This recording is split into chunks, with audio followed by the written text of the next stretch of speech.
The Lord be with you. A reading from the Holy Gospel according to Matthew. Jesus began to reproach the towns where most of his mighty deeds had been done, since they had not repented. Woe to you, Chorazin! Woe to you, Bethsaida! For if the mighty deeds done in your midst had been done in Tyre and Sidon, they would long ago have repented in sackcloth and ashes. But I tell you, it will be more tolerable for Tyre and Sidon on the day of judgment than for you. And as for you, Capernaum, will you be exalted to heaven? You will go down to the netherworld.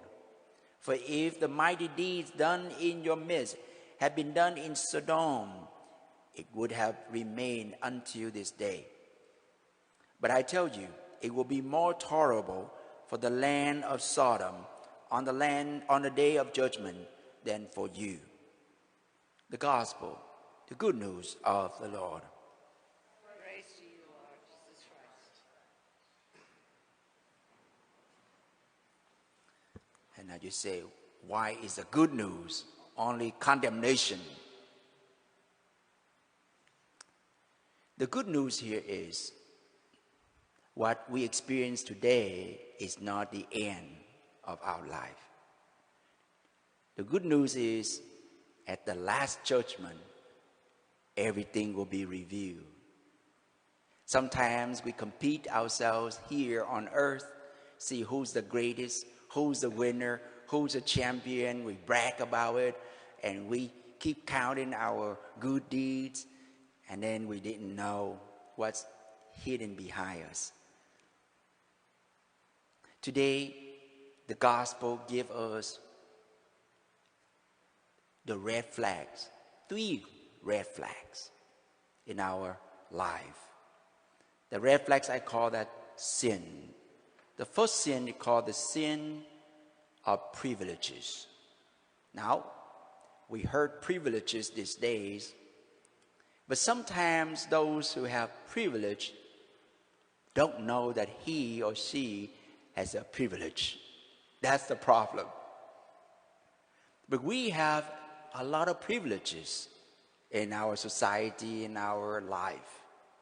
We're lucky we fall into that privilege. For example, even though I'm Vietnamese, I'm here, maybe I'm an Asian minority person, but I have privileges living here, living with the priest. As you know, in my country, if you are third class or bottom line here, and when you become a priest, you are the elite class, living on the privilege up there.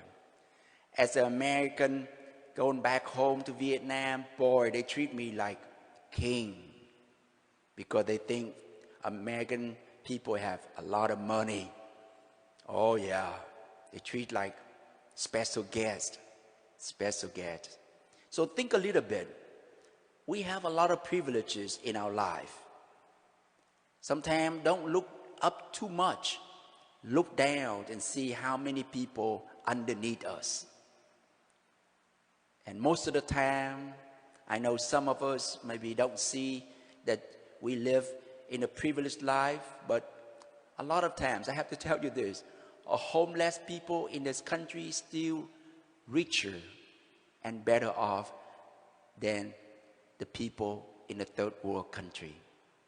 Sometimes I encourage my friends, if you want to educate your children to be more aware and mindful and grateful to what they have and who they are, bring them to the poor country and live there for at least a week to understand how poor those kids live in their country, and then go home and then talk about it.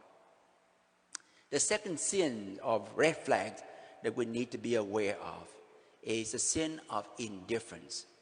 You see, in the gospel today, Jesus wanted to warn us, some cities, some people, they don't care They don't care. They live like, I'm okay, you okay, we okay.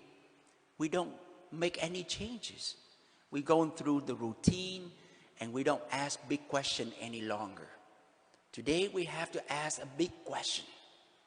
Our kids today, I encourage my staff, my teacher, to teach them to ask big questions.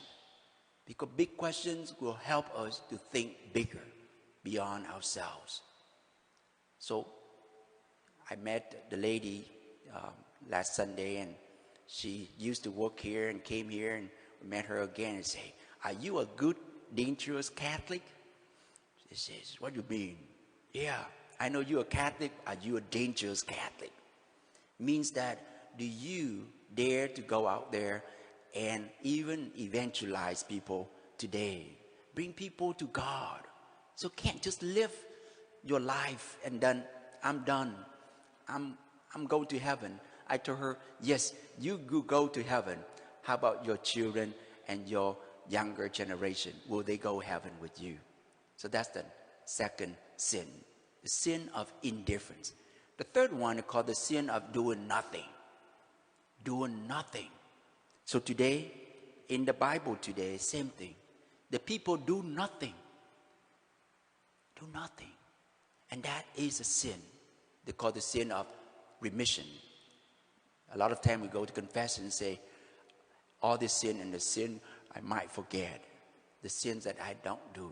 And you know what? I'm reading a book right now, the definition of sin, very interesting. And I'd like you to keep this phrase in your brain for a while.